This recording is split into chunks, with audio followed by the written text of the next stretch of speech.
We've scoured the town and I've spoken to every contact we have left. No sign of Mercer. Any luck on your end? Shore's beard. He's going after the eyes of the Falmer? That was Gallus's pet project. If he gets his hands on them, you can be certain he'll be gone for good, and set up for life. Agreed. He's taken everything the Guild has left, and to go after one of the last greatest heists is just an insult. I've spoken to Karliah and made amends for how the Guild's treated her. Now she wishes to speak with both of us. Quickly, we have no time to lose. Until next we meet, lad.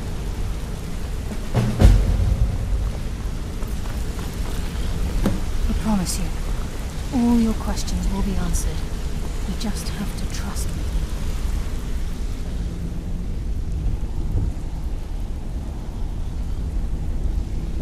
Not now, lad. Karliah said it was important. Brynjolf, the time has come to decide Mercer's fate. Until a new Guildmaster is chosen, the decision falls to you. Aye, lass. And I've come to a decision. Mercer Frey tried to kill both of you. He betrayed the Guild, murdered Gallus, and made us question our future. He needs to die.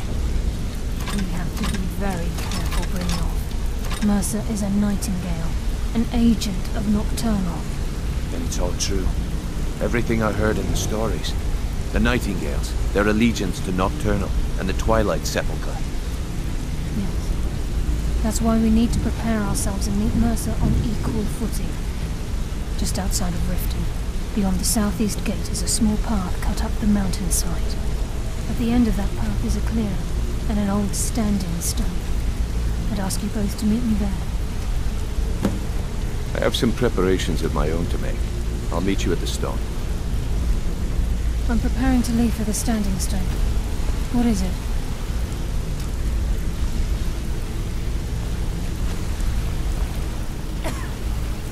Back from a job, huh? Hope it went well. Is there something I can do for you?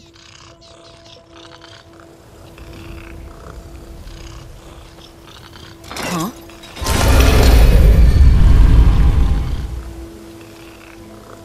What do you need, handsome?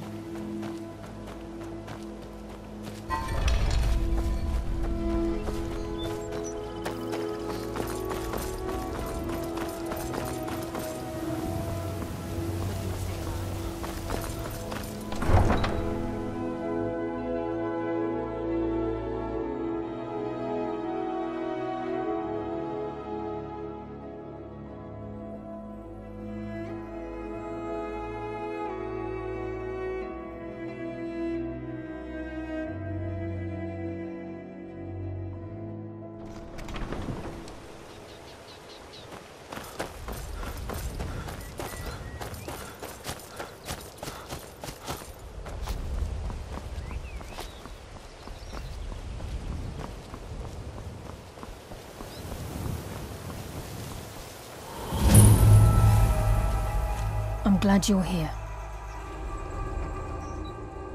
This is the headquarters of the Nightingales, cut into the mountainside by the first of our kind. We've come to seek the edge we need to defeat Mercer Frey. If you'll follow me, I'll try to explain on the way. This way, please. I think we can trust Karliah. Let's see what she's on about.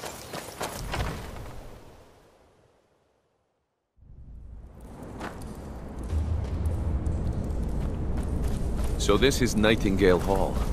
I heard about this place when I joined the Guild, but I never believed it existed. The assumption that the Nightingales were just a myth was seeded within the Guild on purpose. It helped divert attention from our true nature. What's wrong with you? You can almost hear your fire. Trying to understand why I'm here, lass. I'm no priest, and I'm certainly not religious.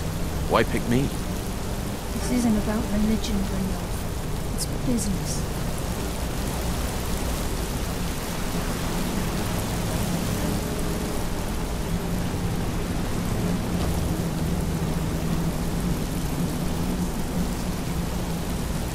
You're the most of the uninitiated to set foot inside in over a century.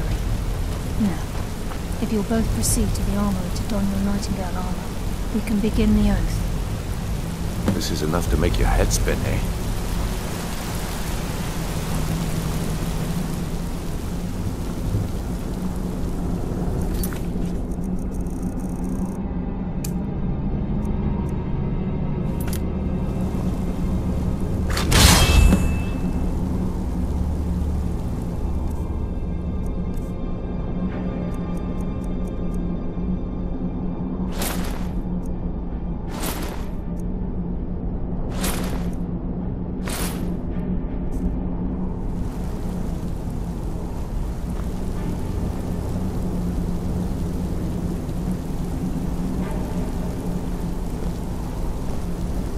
Time's wasting, and Mercer's still out there.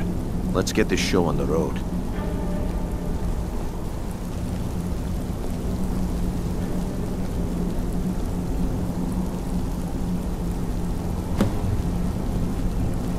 This is enough to make your head spin, eh? You appear ready for the oath.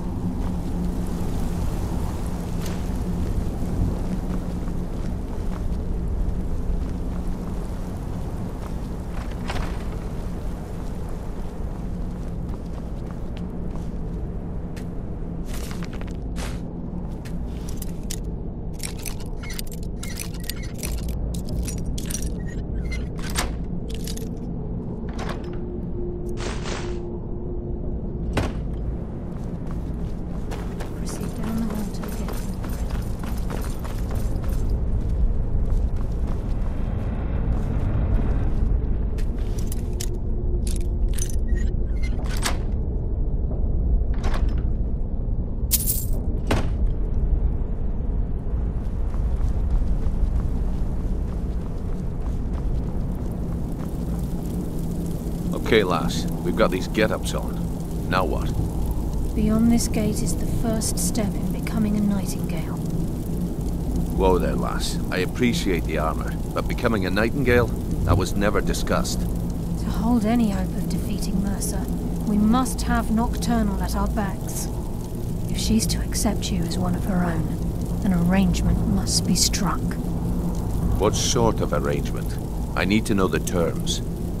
The terms are quite simple, Brynjolf. Nocturnal will allow you to become a Nightingale and use your abilities for whatever you wish. And in return, both in life and in death, you must serve as a guardian of the Twilight Sepulchre. Aye, there's always a catch. But at this point, I suppose there isn't much to lose. If it means the end of Mercer Frey, you can count me in. What about you? Are you ready to transact the oath with Nocturnal? Good. After I open the gate, please stand on the western circle. This is enough to make your head spin, eh?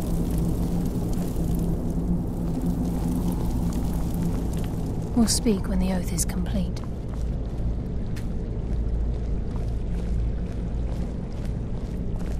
This is enough to make your head spin, eh? We'll speak when the oath is complete. This is enough to make your head spin, eh?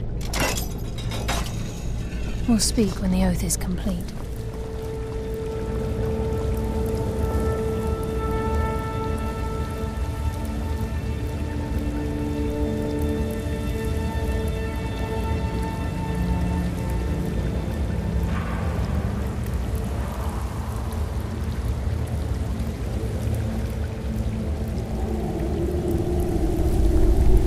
Call upon you, Lady Nocturnal, Queen of Murk, and Empress of Shadow. Hear my voice. Ah, Karliah. I was wondering when I'd hear from you again. Lose something, did we? My lady, I've come before you to throw myself upon your mercy and to accept responsibility for my failure. You're already mine, Karliah. Your terms were struck long ago. What could you possibly offer me now? I have two others that wish to transact the oath, to serve you both in life and in death. You surprise me, Karliah. This offer is definitely weighted in my favor.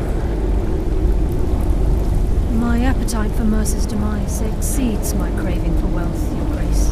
Revenge. How interesting. Very well. The conditions are acceptable. You may proceed. Lady Nocturnal, we accept your terms. We dedicate ourselves to you as both your avengers and your sentinels.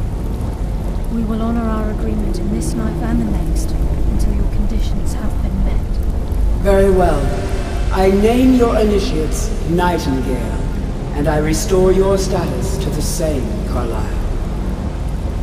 And in the future, I'd suggest you refrain from disappointing me again.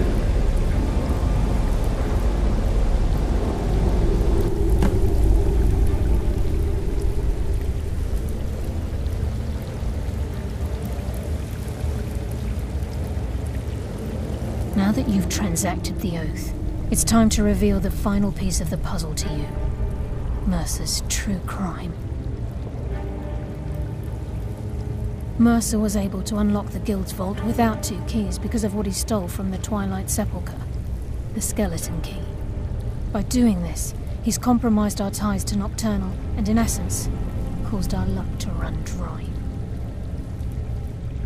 Well, yes, but the key isn't only restricted to physical barriers.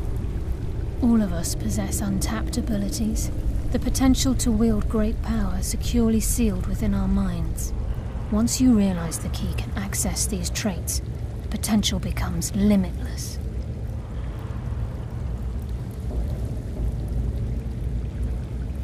Good. Then you understand why this is about more than just Mercer's lust for power. If the key isn't returned to its lock in the Twilight Sepulchre, things will never be the same for the Guild. As time passed, our luck would diminish to the point of non-existence, and whether you know it or not, our uncanny luck defines our trade. Very true. In our line of work, it's quite rare we set out to return a stolen item to its rightful owner. Before we depart, Brynjolf has some business to discuss. I suggest you listen to him. Listen, lad. There's one last piece of business we need to settle before we go after Mercer. The leadership of the Guild. Carlaya and I had a long discussion before you arrived here. Thanks to your efforts, Mercer's treachery has been exposed. After we deal with him, all that remains is restoring the Guild to its full strength. As a result, we both feel that you have the potential of replacing Mercer as leader of the Thieves Guild. I've been at this game a long time, my friend. A long time. I've stolen trinkets from nobles and framed priests for murder. I'm good at what I do, maybe even one of the best, but it's all I know. I've never been one to lead. Never desired it, never cared for it.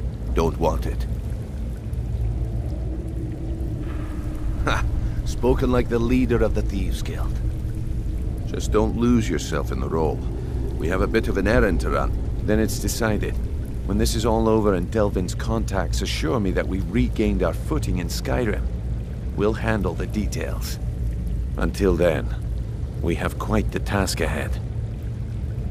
I've been poring over the plans you brought us, and I'm convinced the eyes of the Falmer are in the Dwarven ruins at Carlaya and I will meet you there.